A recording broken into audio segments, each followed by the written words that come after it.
Good morning. So welcome back to our YouTube channel, that is IIT Ganit. Today we are going to start the chapter sets. So in the real life or everyday life, you must come across many examples of sets. जैसे आप सबने cards या पत्ते खेले होंगे, उसके अंदर कितने कार्ड्स होते हैं?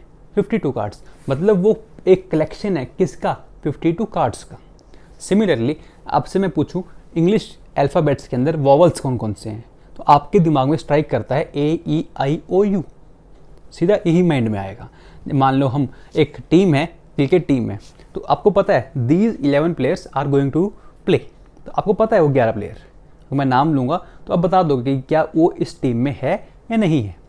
मतलब हो क्या रहा है, आपको मैं कुछ पूछूं, जैसे मान लो इंग्लिश अल्फ़ाबेट के अंदर वॉवल की बात कर रहे थे, मैं आपसे पूछूं एल वॉवल है या नहीं है, आप आंसर येस या नो में दे पाओगे. आप क्या कहोगे? नहीं, ये वॉवल नहीं है. मतलब इन सब एग्जाम्पल्स के अंदर हुआ क्या, we can decide that whether the given element or object belongs to that collection or not. हम डिसाइड कर पा रहे हैं, तो ऐसे कलेक्शन को हम क्या कहते हैं? सेट्स कहते हैं. So definition of set is well defined collection of objects. So but ये सर थ्योरी किसने दी? Set of theory was given by George Cantor.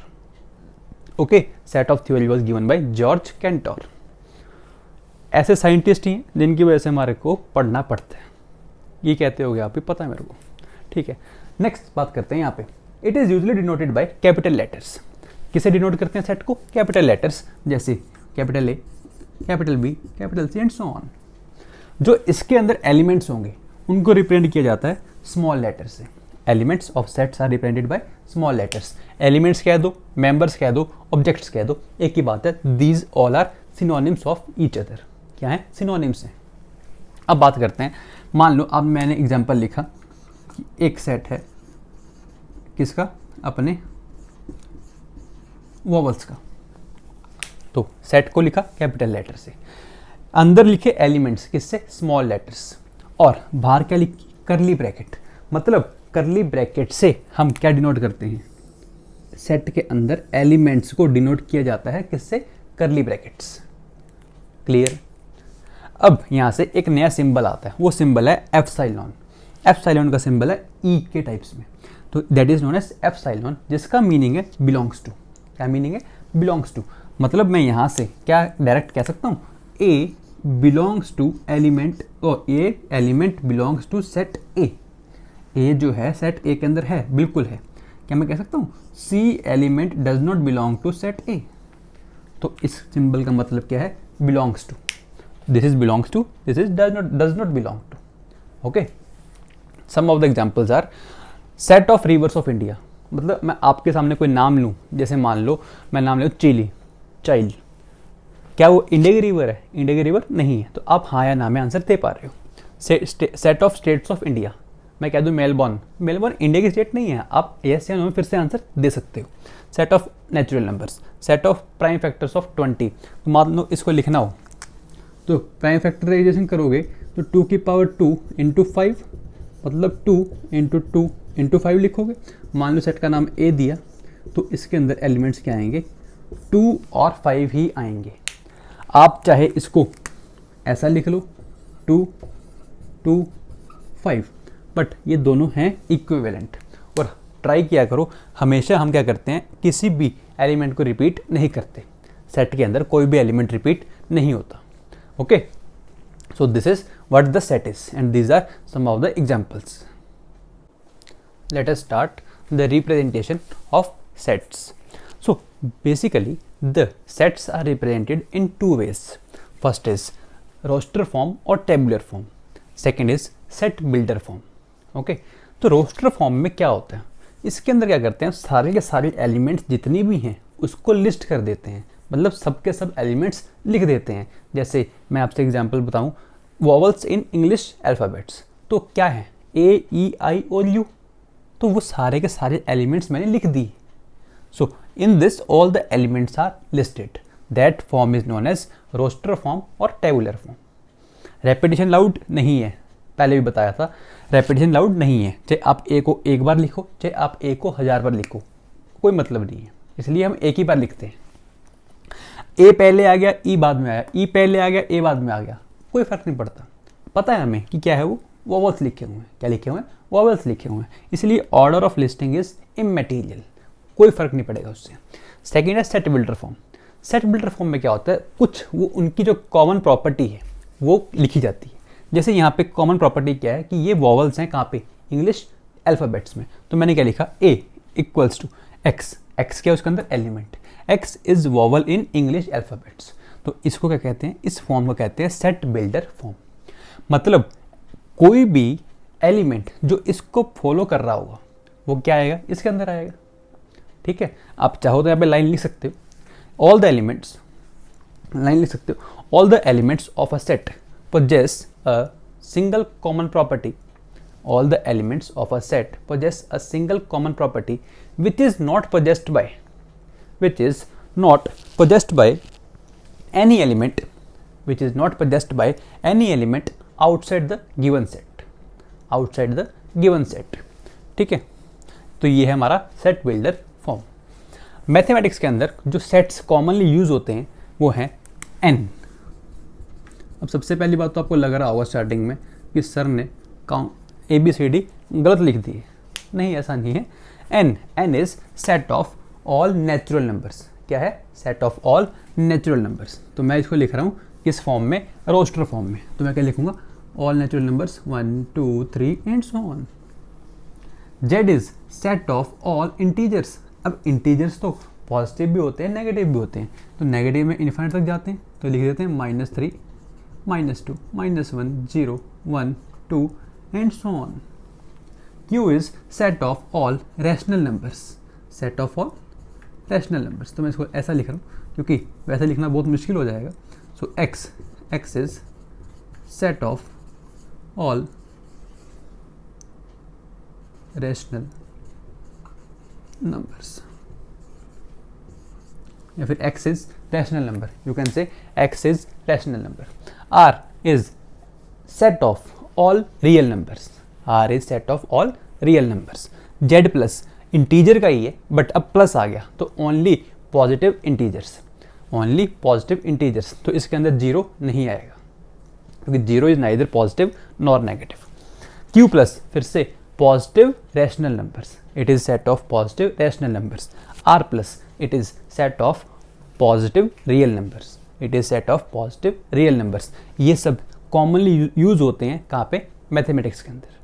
Okay, let us start types of sets. तो सबसे पहले बात करते हैं नल सेट की। नल वर्ड सुनते ही दिमाग में आया होगा खत्म, क्या है, खत्म, या फिर एम्प्टी या फिर वॉइड सेट भी कहते हैं। इसको डिनोट किया जाता है फाई से। किससे? फाई से। एंड या फिर इससे। ये ध्यान रखना, इसके अंदर फाई ना लिख देना, इसको ऐसा लिख दो ना, this is not a null set. इसका मतलब है कि इसके अंदर एक एलिमेंट है फाई, इसलिए ध्यान रखना इसको या तो ऐसा लिखो या ऐसा, बस कभी भी ऐसा नहीं लिखना, तो ये नल सेट नहीं होगा। ठीक है, नल सेट का मतलब उसके अंदर कुछ भी नहीं है, खाली, या फिर इसको फाई से डिनोट कर देते हैं। It is subset of every set. जितने भी सेट्स होंगे उसके अंदर खाली तो हमेशा ही होगा, इसलिए वो क्या है, हर सेट का सबसेट है। ठीक है, मान लो जैसे मैं कह दूं x belongs to natural number और x की वैल्यू 3 से 4 के बीच में है, तो क्या कोई ऐसा x नेचुरल नंबर होगा जो 3 और 4 के बीच में होगा? कोई भी नहीं। इसलिए ये क्या है, एक एग्जाम्पल है किसका, नल सेट का। या फिर ऐसा कह दूं कि x is a student of A class studying in class 11th and in class 12th also. तो पॉसिबल है 11th में भी पढ़ता हो, 12th में पढ़ता हो? नहीं। So that is also a null set. Okay, next is singleton set. Singleton सुनते ही समझ आ गया, सिंगल मतलब अकेला, मतलब अगर एक ही एलिमेंट है सेट के अंदर तो क्या कहलाएगा, singleton set. Next is equal sets. अब इक्वल सेट्स मतलब दो सेट्स क्या है, इक्वल। दो सेट्स इक्वल तभी होंगे अगर दोनों के अंदर सारे के सारे एलिमेंट्स सेम होंगे। क्या होंगे? सारे के सारे एलिमेंट्स सेम होंगे, तभी दो सेट्स क्या कहलाएंगे, इक्वल कहलाएंगे। क्लियर है? मतलब अगर मैं ए और बी सेट को इक्वल कहता हूँ, ए सेट को और बी सेट को इक्वल कहता हूँ, तो जितने एलिमेंट्स ए में होंगे उतने ही पहली बात तो बी में होंगे, जो ए में होंगे वही बी में होंगे, तभी इक्वल सेट्स कहलाएंगे। Next is subset. सबसेट सुनते ही सबसेट मतलब एक सेट का पार्ट, सबसेट। इसको डिनोट करते हैं इससे, यू को टिल्ट कर दिया गया, यू को टिल्ट कर दिया गया। जैसे ए इज सबसेट ऑफ बी का मतलब क्या है कि अगर एक एलिमेंट ए के अंदर है तो वो पक्का एलिमेंट बी के अंदर भी रहा होगा, क्योंकि बी का सबसेट कौन है, ए। इसको रीड कैसे करेंगे, ए इज सबसेट ऑफ बी। तो बी में अगर एलिमेंट है तो ए में भी पक्का ही होगा, तभी तो वो सबसेट कहला रहा है। ठीक है, जैसे मैं आपसे एग्जांपल देते हैं, एक सेट है ए, उसमें एलिमेंट्स कौन कौन से हैं, 1 और 3। बी है जिसके अंदर एलिमेंट्स कौन कौन से हैं, 1, 5 और 9। तो क्या बी सबसेट है ए का? क्या बी के सारे एलिमेंट्स ए में हैं? नहीं है, तो B is not a subset of A. But हाँ, क्या ए के सारे एलिमेंट्स बी में हैं? 1, 3, 1, 5, 9 नहीं है, तो फिर से it is not a subset. मान लो यहाँ पे होता एक C 1 और 9, तो क्या C पूरा का पूरा B के अंदर दिख रहा है? दिख रहा है, तो C is subset of B। C is subset of B। फिर से कह रहा हूँ, सबसेट तभी होगा जब इसके सारे एलिमेंट्स इसमें होंगे। वही लिखा है, A के एलिमेंट्स A में हैं, मतलब A के एलिमेंट्स B में भी हैं। ठीक है, नेक्स्ट चलते हैं प्रॉपर सबसेट पे। प्रॉपर सबसेट क्या है? अब देखो, इसका सबसेट ये खुद ही आ जाए तब भी तो एक सबसेट ही है। मेरे में से मैं ही आ जाऊँ, मतलब मेरा हिस्सा ही तो है वो, तो मैं ही हूँ या फिर, बट है तो क्या वो सबसेट है। ठीक है, तो क्या अगर ये दोनों इक्वल ना हो, मतलब इसमें से पूरा का पूरा एज इट इज़ ना आए, तब मैं क्या कहूँगा कि वो एक प्रॉपर सबसेट है। नहीं तो पूरा का पूरा आ गया तो मैं उसको प्रॉपर सबसेट नहीं कहूँगा। सबसेट है बट प्रॉपर सबसेट नहीं है। जैसे एग्जांपल है, एक सेट ए है 1, 2, 3, 4, इसमें से मैंने 3 उठा लिए 1, 2, 3, उसको सेट दे दिया बी, तो B is proper subset of A. B is proper subset of A. But अगर मैं यहाँ से पूरा का पूरा ही उठा लेता 1, 2, 3, 4, तो C is not proper subset of A. ठीक है, so this is proper subset. Next is power set. Power set सुनते ही पावर मतलब सब कुछ, तो करेक्शन ऑफ ऑल सबसेट्स। अब ऑल सबसेट्स में क्या क्या आएगा? पहली बात तो एग्जांपल देखते हैं, 1 और 2 इसके अंदर एलिमेंट है, या तो क्या आएगा 1 आ जाए। देखो ध्यान से कैसे लिख रहा हूँ, एलिमेंट के अंदर, सेट के अंदर एलिमेंट्स। अब ये एलिमेंट है, पूरा ये एलिमेंट है। अब ये 1 नहीं, ये है। नेक्स्ट इज 2, या फिर दोनों के दोनों ही आ जाते तो भी तो क्या था, उसका सबसेट है। या फिर कोई भी ना आता, थोड़ी देर पहले पढ़ा था नल सेट, एम्प्टी सेट, वो सबका ही सबसेट होता है तो वो आ जाता।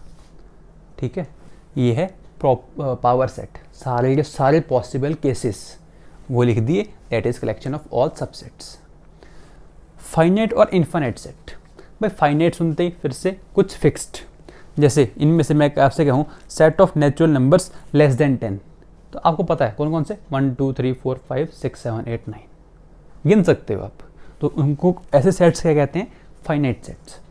मान लो मैं कह रहा था सेट ऑफ नेचुरल नंबर्स, तो क्या गिन पाते कभी? कभी नहीं गिन पाओगे, इसलिए क्या है वो इन्फाइनाइट सेट है। क्या है? Infinite set. Last is universal set. कौन सा? Universal set. यूनिवर्सल सेट क्या है? अब मैं बात करता हूँ, मान लो इंग्लिश अल्फ़ाबेट के अंदर वॉवल्स की, मतलब वॉवल्स की बात कहाँ पे कर रहा हूँ, इंग्लिश अल्फ़ाबेट के अंदर ना। अब मैं वॉवल्स आपसे नेचुरल नंबर के अंदर तो नहीं पूछूंगा, मतलब वॉवल्स पूछूंगा तो कहाँ पूछूंगा, इंग्लिश अल्फ़ाबेट के अंदर। तो वॉवल्स के लिए वो इंग्लिश अल्फ़ाबेट्स सारे के सारे क्या हैं, यूनिवर्सल सेट है। वही लिखा हुआ, set of letters of English alphabets is universal set for the vowels. Clear है? वॉवल्स की बात कहाँ तक करेंगे हम, अल्फ़ाबेट्स के अंदर, वो 26 अल्फ़ाबेट्स। ठीक है, तो उस वॉवल्स के लिए वो क्या है, उसका पावर, उसका यूनिवर्सल सेट है। कौन सा सेट है उसका? यूनिवर्सल सेट है। क्लियर? ठीक है, ये ध्यान रखने का मेन पॉइंट। उसके बाद बात आती है नंबर ऑफ सबसेट्स की। किसकी? टोटल नंबर ऑफ सबसेट्स कितने होंगे। जैसे यहाँ पे देखो आप, 1 और 2 दो एलिमेंट थे, मैं बात कर रहा हूँ किसकी, number of, total number of subsets. ये क्वेश्चन आ सकता है कंपटीशन के अंदर। तो 1 और 2 दो एलिमेंट्स थे, तो टोटल एलिमेंट्स पावर सेट में कितने आए? पावर सेट मतलब सारे के सारे सबसेट्स, 1 2 3 4 आए, 4 एलिमेंट्स आए किसके अंदर? सबसेट्स के अंदर। तो 4 टोटल सबसेट्स बनते हैं किसके? जब एलिमेंट कितने थे? 2 बनने भी चाहिए थे। क्यों? अब मन की मर्जी है वो आएगा या नहीं आएगा। आया तो ठीक, नहीं आया तो ठीक। 2 या तो आएगा या नहीं आएगा। अब क्या है, या तो दोनों आएंगे, जब दोनों आएंगे तो ये सबसेट आएगा, या दोनों नहीं आएंगे तो सबसेट 5 आएगा। 1 आया 2 नहीं आया तो सबसेट ये आया, 1 नहीं आया 2 आया तो सबसेट ये आया। तो इनके पास ऑप्शंस था आने का और ना आने का। तो सबके पास 2 ऑप्शंस होते हैं, 2 2, तो 2 इंटू 2 इज 4। सिमिलरली अगर मैं आपको कह देता कि एक सबसेट के अंदर नंबर ऑफ एलिमेंट्स, मान लो नंबर ऑफ एलिमेंट्स एक सेट के अंदर n है, कितने हैं? n है। तो सबके सब एलिमेंट्स के पास 2 ऑप्शन होंगे, या तो आएगा या नहीं आएगा, तभी तो टोटल नंबर ऑफ सबसेट्स निकाल पाऊंगा। तो क्या मैं टोटल नंबर ऑफ सबसेट्स कह सकता हूँ 2 इंटू 2 इंटू 2 इंटू कितनी बार? n बार, क्योंकि सारे एलिमेंट्स के पास कितने ऑप्शंस हैं? आने का या ना आने का, तो 2 ऑप्शंस हैं। तो 2 इंटू 2 इंटू 2 कितनी बार? n times. So total number of subsets will be 2 की पावर n। यहाँ पे n की वैल्यू 2 है, n की वैल्यू 2 पुट करो, 2 का स्क्वायर 4, 4 ही एलिमेंट्स, 4 ही सबसेट्स आए हैं। कितने सबसेट्स हैं? 4 सबसेट्स। क्लियर? तो let us start the operations on sets. तो ऑपरेशंस में कौन कौन से ऑपरेशन करेंगे? सबसे पहले आएगा यूनियन। कौन सा? यूनियन। ये सब हम किससे करेंगे? Using Venn diagrams. Venn diagrams क्या होते हैं? जैसे मैंने एक सर्कल बनाया, इस सर्कल का मतलब है सेट ए। सेट ए के सारे एलिमेंट्स मैं यहाँ लिख सकता हूँ। ये है सेट बी, तो ये है वेन डायग्राम्स। ठीक है, तो सबसे पहला ऑपरेशन है यूनियन। इसको रिप्रेजेंट किया जाता है यू से। किससे? यू से। ठीक है, यूनियन मतलब क्या है? यूनियन जैसे इकट्ठा होना। इकट्ठा होना मतलब सारे के सारे। तो मैं क्या कह रहा हूँ? सारे के सारे यूनाइट हो गए। ठीक है, तो जैसे मैं आपसे कहूँ यूनाइट हो गए, तो ए और बी के जितने भी एलिमेंट्स हैं वो सारे एक साथ आ गए। अगर सारे एक साथ आ गए मतलब कि ए में था जो वो भी आ गया, बी में था जो वो भी आ गया। तो मतलब अगर बात करूं इस फील्ड के अंदर कौन कौन से आए, क्या इस फील्ड में से सारे के सारे आ जाएंगे? तो क्या मैं सारे का सारा एरिया मार्क कर दूंगा, ये वाला जो ए में भी है और जो बी में भी है, ये सारा एरिया क्या आ जाएगा? A union B. क्या आ जाएगा? A union B. और ये बाहर रेक्टेंगल क्यों बनाया है? दिस इज यूनिवर्सल सेट, जिसके कॉरस्पॉन्डिंग हम बात करेंगे। ठीक है, तो this is A union B. Next is intersection. Intersection and which is represented by inverted U, U का रिवर्स। तो इन्वर्टेड यू से क्या होता है? वो intersection. Intersection is the elements which are common in both sets. जैसे मैं कहूँ ए और बी का इंटरसेक्शन क्या होगा? तो ए और बी का इंटरसेक्शन वो होगा जो ए में भी होगा और वो बी में भी होगा, बस वही जो ए और बी में कॉमन होंगे। मतलब अगर मैं यहाँ पे एरिया मार्क करके दिखाऊं तो ए और बी में एरिया कॉमन तो बस यही है। This is A intersection B. Example देखते हैं। मान लो एक सेट ए है जिसमें 1 2 3 4 है, 4 एलिमेंट्स हैं। एक सेट बी है जिसमें 3 4 और 5 3 एलिमेंट्स हैं। तो ए यूनियन बी क्या होगा? मतलब दोनों को कंबाइन कर दो, तो जितने भी एलिमेंट्स हैं 1 2 3 4 5, क्या मैं 3 4 को 2 बार लिखूं? नहीं, क्योंकि एलिमेंट्स रिपीट नहीं करते। ए इंटरसेक्शन बी मतलब जो दोनों में होंगे, बस दोनों में होने चाहिए। तो दोनों में कॉमन कौन कौन से हैं? दिख रहे हैं क्या? 3 और 4 दिख रहा होगा जो दोनों में कॉमन है। तो दोनों में कॉमन कौन है? 3 और 4। क्लियर है? So this is union and this is intersection. Intersection मतलब दोनों में कॉमन, यूनियन मतलब सारे कंबाइन कर दो। ठीक है, next is disjoint sets. Disjoint भाई जॉइंट नहीं है, डिसजॉइंट मतलब अगर दोनों सेट्स के अंदर कुछ भी कॉमन नहीं, दोनों सेट्स के अंदर कुछ भी कॉमन नहीं मतलब कि दोनों का जो इंटरसेक्शन आएगा वो क्या आएगा? 5। कुछ भी कॉमन है ही नहीं, तो दोनों का इंटरसेक्शन इज नल सेट। तो ऐसे सेट्स क्या कहलाएंगे, डिसजॉइंट सेट्स। ठीक है, next is complement of a set. अब मैंने एक कॉम्प्लीमेंट क्या होता है भाई, कॉम्प्लीमेंट मतलब जो सेट है उसके बाहर की बात कर रहे हैं, दैट इज इट्स कॉम्प्लीमेंट। जैसे ये सेट ए है तो इस सेट के बाहर क्या है उसकी बात करेंगे, वो क्या कहलाएगा, वो कहलाएगा कॉम्प्लीमेंट। बट हाँ, हमें पता है कहाँ तक बात करेंगे, यूनिवर्सल सेट के अंदर बस। तो इसको रिप्रेजेंट किया जाता है ए डैश से, किससे, ए डैश इज कॉम्प्लीमेंट। तो ए के अलावा, तो ए के अलावा कौन है, ये है, this is the area for complement of a set. इसके लिए complement of a set. Now there are some laws. First law is commutative law. Commutative law क्या कहता है, ए इंटरसेक्शन बी कर लो या फिर बी इंटरसेक्शन ए कर लो, दोनों इक्वल होंगे। हाँ, ऑब्वियस ही बात है भाई, ए और बी में कॉमन या फिर बी और ए में कॉमन, बात तो एक ही है। ठीक है, नेक्स्ट इज एसोसिएटिव। कह रहा है ए और बी का क्या ले लो, इंटरसेक्शन, फिर उसका इंटरसेक्शन ले लो सी के साथ। इसका मतलब है क्या, ए बी और सी जो तीनों में कॉमन आएगा वही लिखोगे। Similarly we can write it as A intersection B intersection C, कि आप पहले बी और सी का इंटरसेक्शन लो, उसका इंटरसेक्शन ए के साथ ले लो, बात तो एक ही है भाई, तीनों के अंदर जो कॉमन होंगे वही लिखोगे फिर भी। So both are equal, so it follows associative law.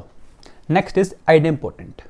Idempotent क्या कहता है कि ए इंटरसेक्शन ए, तो ए ही तो आएगा, दोनों में कॉमन क्या है, ए ही तो है भाई, सेट वही सेट ले लिया तो दोनों में कॉमन क्या है, तो दोनों में कॉमन क्या है, तो वही सेट है दोनों, तो बाहर भी क्या आ जाएगा, वही सेट आ जाएगा। तो A intersection A is A. Last is distributive. Distributive law follow करता है A intersection B union C. इसका मैं प्रूफ दिखाता हूँ आपको, देखो ध्यान से। इस डायग्राम के अंदर मैं यहाँ पे एक और डायग्राम बना रहा हूँ, ए बी और सी, ये ए ये बी है ये सी है। A intersection B union C, पहले क्या करूँगा मैं, बी यूनियन सी मार्क कर रहा हूँ। तो बी यूनियन सी में क्या आएगा, जो बी में है और जो सी में है सब आ जाएगा। बी यूनियन सी मतलब बी और सी का सब। उसका इंटरसेक्शन किसके साथ, ए के साथ, मतलब ए के साथ जो इसमें से कॉमन आएगा। तो इसमें से एरिया ढूंढो जो इस एरिया में ए को साथ दे रहा है, तो ए को साथ देने वाला एरिया तो शायद से ये वाला है, जो ए में भी है और इसमें भी है, तो क्या यही रेड वाला पोर्शन है, जो ए में भी है जो इस ग्रीन वाले में भी है, तो वो इतना सा पोर्शन ही तो है जो ए ले रहा है इसके अंदर common. This is the this required part. अब चलता हूँ मैं इस नेक्स्ट वाले पे। तो नेक्स्ट वाले को फिर से क्या करूँगा मैं, ए बी सी, क्या कह रहा है, ए इंटरसेक्शन बी। तो ए इंटरसेक्शन बी मतलब ए और बी में कॉमन, ए और बी में कॉमन, तो शायद से देखो ध्यान से ये आ रहा होगा। ए इंटरसेक्शन सी, ए और सी में कॉमन, भाई ए और सी में कॉमन शायद से ये आ रहा होगा, ये आ रहा है। अब कह रहा है इन दोनों का यूनियन, तो इन दोनों को क्या कर दो, कंबाइन कर दो। जब इन दोनों को कंबाइन करोगे क्या ये यही एरिया नहीं आएगा, चेक करो ध्यान से, क्या इन दोनों कंबाइन करने पे यही एरिया तो आएगा। इसलिए ये क्या है, फॉलो करता है डिस्ट्रीब्यूटिव लॉ को। इसको डिस्ट्रीब्यूटिव लॉ को। सो क्लियर है। अब चलते हैं कुछ आगे, 2-3 लॉज और हैं, वो हैं बताता हूँ अभी।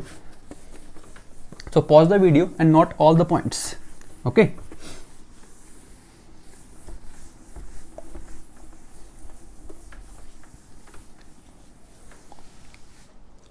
सो नेक्स्ट इज कॉम्प्लीमेंट लॉ। कौन सा लॉ, कॉम्प्लीमेंट।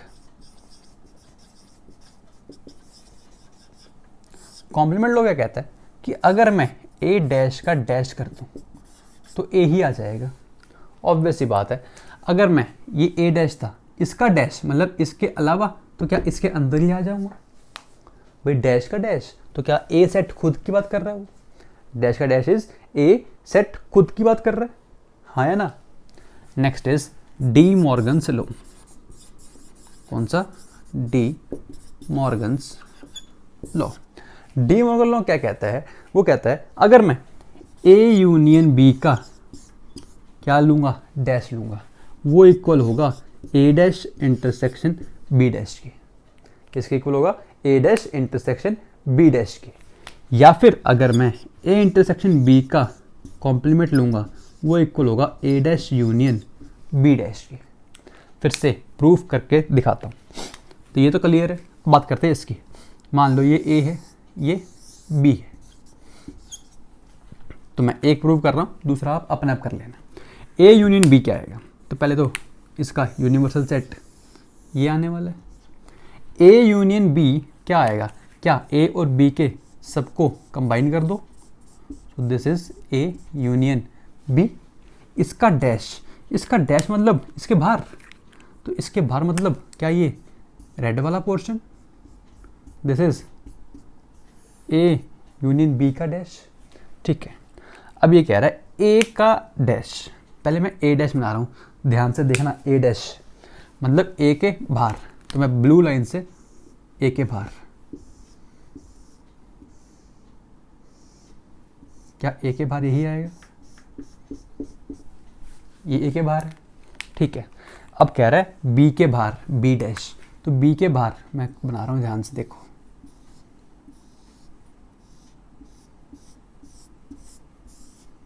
तो ये है बी के बाहर, क्लियर है। इसके बाहर ब्लैक, इसके बाहर ब्लू, दोनों का इंटरसेक्शन, तो दोनों में कॉमन कहाँ है, तो चेक करो ब्लू और ब्लैक दोनों लाइंस कहाँ पे आ रही है। क्या दोनों लाइंस वहीं पे आ रही हैं जहाँ पे ये रेड वाले मार्क हैं बस। इस एरिया के अंदर ब्लू नहीं आ रहा, इसके अंदर ग्रीन नहीं आ रहा, ब्लैक नहीं आ रहा। ठीक है, तो क्या यही एरिया नहीं है वो, इन दोनों का इंटरसेक्शन। क्लियर है। Similarly you can prove this.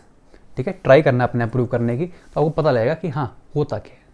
Clear है, चलें फिर। मैं फिर से इरेज कर रहा हूँ इसको, not all the points.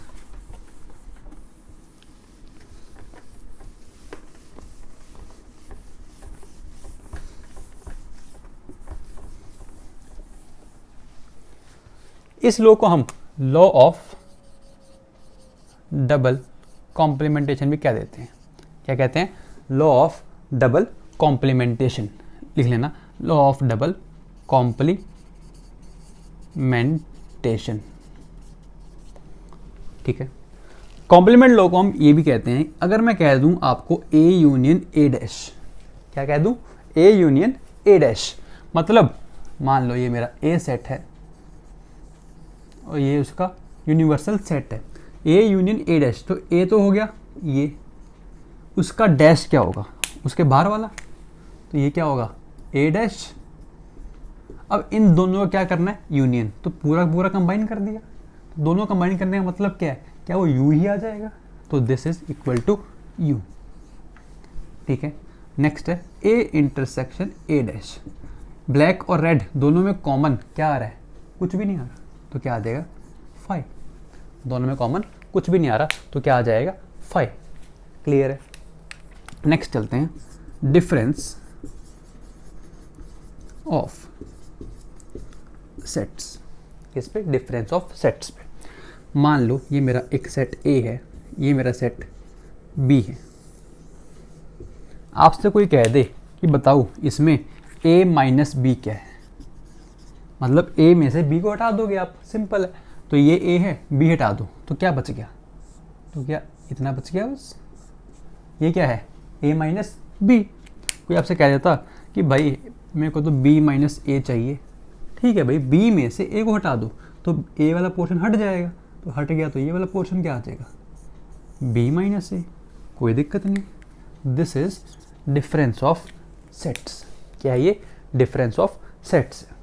Clear है। ठीक है, अब जो क्वेश्चन आता है वो कहाँ से आता है, तो ये तो कुछ बेसिक्स थे, वो हम बताए आपको। अब चलते हैं नंबर ऑफ एलिमेंट्स पे। बात आती है नंबर ऑफ एलिमेंट्स की। मान लो दो सेट हैं फिर से, ए और बी।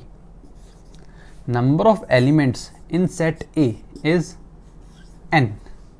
मान लेता हूँ number of elements in set B, इसको लिख देता हूँ number of elements in set A. Number of elements in set B को मैंने रिप्रेजेंट किया एन बी से। ठीक है, अब कोई आपसे पूछ ले कि बताओ number of elements in A union B कितने होंगे, तो ए यूनियन बी में क्या होगा, ए यूनियन बी में होगा क्या, क्या ये सारा आ जाएगा, ये सारा क्या है, ए यूनियन बी है।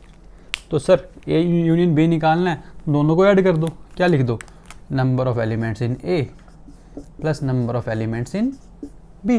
ये क्या आ गया, ए यूनियन बी आ गया। नहीं, ऐसा नहीं है। क्यों, देखना ध्यान से, जब आपने ये लिखा तो आपने क्या ये पूरा सेट लिया, अब मैं ले रहा हूँ बी, तो आपने फिर से ये लिया, तो जो ये पोर्शन है क्या ये दो बार नहीं आ गया, एक बार तो ए के साथ और एक बार बी के साथ भी तो आया, मतलब ये पोर्शन इसके अंदर दो बार आ चुका है, इसलिए एक बार क्या करना पड़ेगा, माइनस करना पड़ेगा। ये था क्या, क्या याद है, ये ए इंटरसेक्शन बी था, ये ए इंटरसेक्शन बी था, तो मैं इसमें से क्या माइनस कर दूंगा, ये। So this is the number of elements in A union B, this is the number of elements in A union B. Clear है। इसके ऊपर जो क्वेश्चन बनता है वो ये है, मान लो आपसे कोई कह देता, सो pause the video and note all the points first, video pause कर लो और सारे पॉइंट्स लिख लो।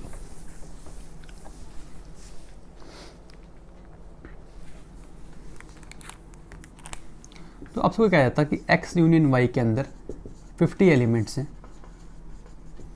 x के अंदर 28 एलिमेंट्स हैं और y के अंदर 32 एलिमेंट्स हैं।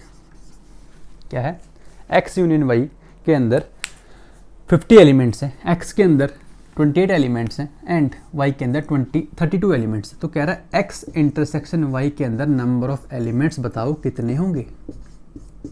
कोई दिक्कत नहीं, हमें फॉर्मूला आता है। फॉर्मूला क्या आता है हमें कि number of elements in x union y कितना होता है, number of elements in x plus number of elements in y minus number of elements in x intersection y। ये दिया हुआ है कितना 50, ये कितना दिया हुआ है 28, ये कितना दिया हुआ है 32 माइनस जो हमें निकालना है। तो इसको इधर लेके आऊँगा तो number of elements in x intersection y आ जाएगा। 28 और 32 60 होता है, 60 minus 50 is 10। So this is our required answer. तो ऐसे क्वेश्चंस आपके एनसीईआरटी में बहुत हैं। ठीक है, ये तो बात हुई हमारी सीबीएसई तक की, बट कंपटीशन के अंदर ये 2 तक नहीं, ये 3 तक पूछते हैं। कहाँ तक, 3 तक। अब ध्यान से समझना, 3 के लिए कंसेप्चुअल है पूरा, मिटा दूँ। So again pause the video and note all the points carefully.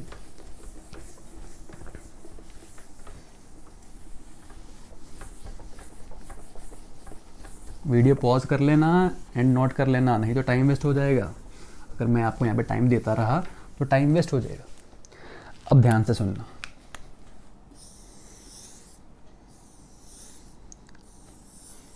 अब कहाँ पे बात लागी, 3 सेट के ऊपर, ए बी सी।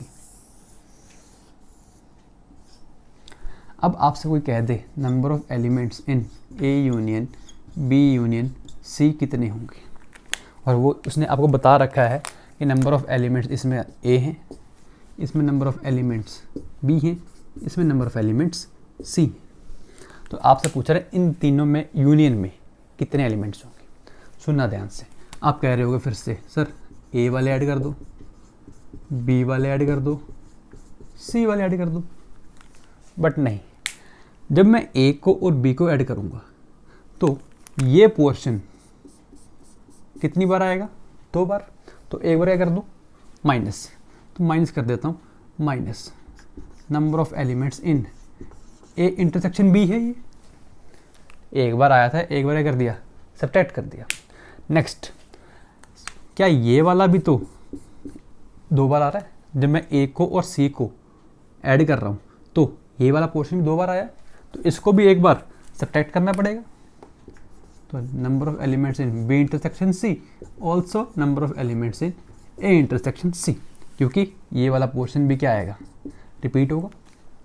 ये क्या है, ए इंटरसेक्शन सी है, ये क्या है, बी इंटरसेक्शन सी है, ये क्या है, ए इंटरसेक्शन बी है। क्लियर है। जब आपने तीनों ऐड किए तो इन दोनों के हिसाब से ये रिपीट हुआ, इन दोनों के हिसाब से ये रिपीट हुआ, इन दोनों के हिसाब से ये रिपीट हुआ, तो इसको मैंने एक एक बार हटा दिया।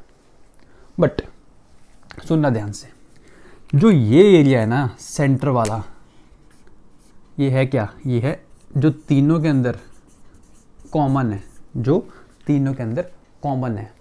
क्या ये उसके अंदर है या नहीं है? सुनो ध्यान से। अब 1 2 3, तो मैंने इसको 3 बार ऐड किया था, तो ये वाला भी कितनी बार ऐड हो गया था, 3 बार, क्योंकि ये ए के अंदर ऐड हुआ पहले, फिर बी के अंदर ऐड हुआ, फिर सी के अंदर ऐड हुआ, तो 3 बार ऐड हुआ।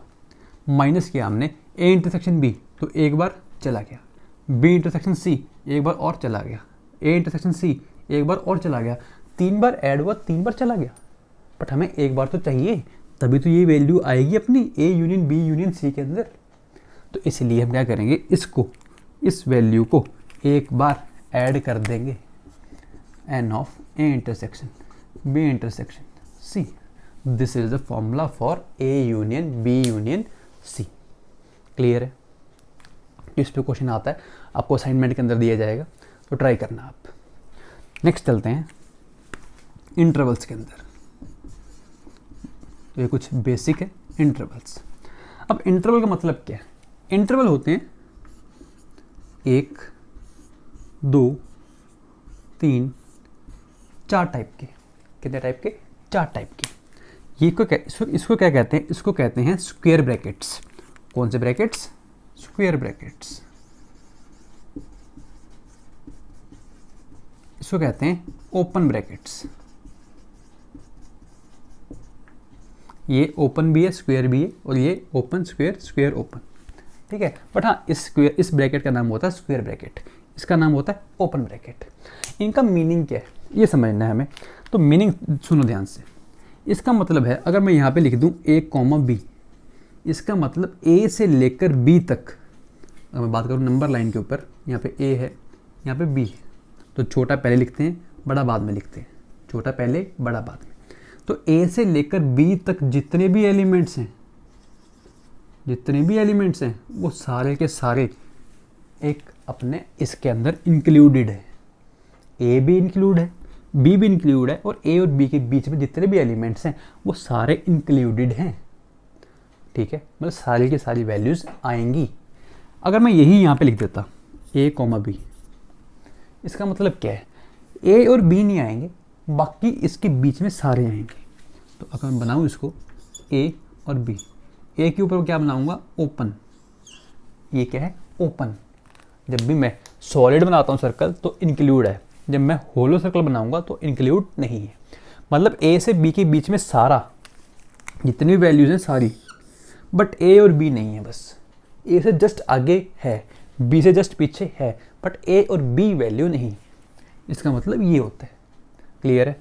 अगर मैं ये लिख देता, अब आप समझ गए होंगे, इसमें कौन है? a है बट b नहीं है, और इसके बीच में सब कुछ है। सिमिलरली यहाँ पे a नहीं है, b है, और इसके बीच में सब कुछ है। क्लियर है। तो इसका डायग्राम बनाऊंगा अगर मैं, तो a b, तो इसमें कहाँ पे सॉलिड आएगा? सॉलिड आएगा a पे, b पे आएगा ओपन, यहाँ पे a पे क्या आएगा? ओपन, b पे क्या आएगा? सॉलिड। क्लियर। तो this is the formula of brackets. ये क्या है? ब्रैकेट्स के बारे में बात की। ठीक है। इसका मतलब a और b भी आएगा, a के और b के बीच में तो आएगा ही आएगा। a और b नहीं आएगा, बट a और b के बीच में सब कुछ आएगा। a आएगा, b नहीं आएगा, और इसके बीच में तो सब कुछ आएगा। a नहीं आएगा, b आएगा, इसके बीच में सब कुछ आएगा। यहाँ से एक ब्रैकेट जो आती है वो काम की है। वो ब्रैकेट क्या है? अगर मैं इसको ऐसा लिख देता, कौन सी ब्रैकेट्स के अंदर? करली ब्रैकेट्स के अंदर। किसके अंदर? करली ब्रैकेट्स के अंदर। तो ये बहुत इंपॉर्टेंट है। इसका मतलब है only elements which are written inside. मतलब यहाँ से बस 2 ही एलिमेंट आएंगे, 2 एलिमेंट्स ओनली। कौन कौन से? a एंड b, बस। इसका मतलब ये है। मतलब एक करली ब्रैकेट के अंदर जितने एलिमेंट्स लिखे हैं वो सब आ सकते हैं। मान लो एक करली ब्रैकेट के अंदर मैं लिख दूँ 1 2 3, मतलब आंसर क्या है अपना? 3 एलिमेंट ही आंसर है। 1 2 और 3। बट अगर मैं इसको ऐसा लिख दूं 1 से 2, इसका मतलब 1 से 2 क्या पढ़ूंगा इसको, 1 से 2 तक सब, बट 1 और 2 नहीं आएगा। इस पे क्लोज्ड होता तो क्या कहते, 1 भी आएगा 2 भी आएगा, 1 से 2 के बीच में सब कुछ आएगा। तो दिस इज स्क्वायर ब्रैकेट्स और closed brackets, this is open brackets, this is open brackets. इसको हम क्लोज्ड ब्रैकेट्स भी कह देते हैं, क्या कहते हैं, क्लोज्ड ब्रैकेट्स भी कह देते हैं। क्लियर है? तो this is all about your the sets chapter. Okay, so I will provide you the assignment and do it carefully, okay, and honestly. कोई भी डाउट होगा you can comment in the comment box. Okay, thank you.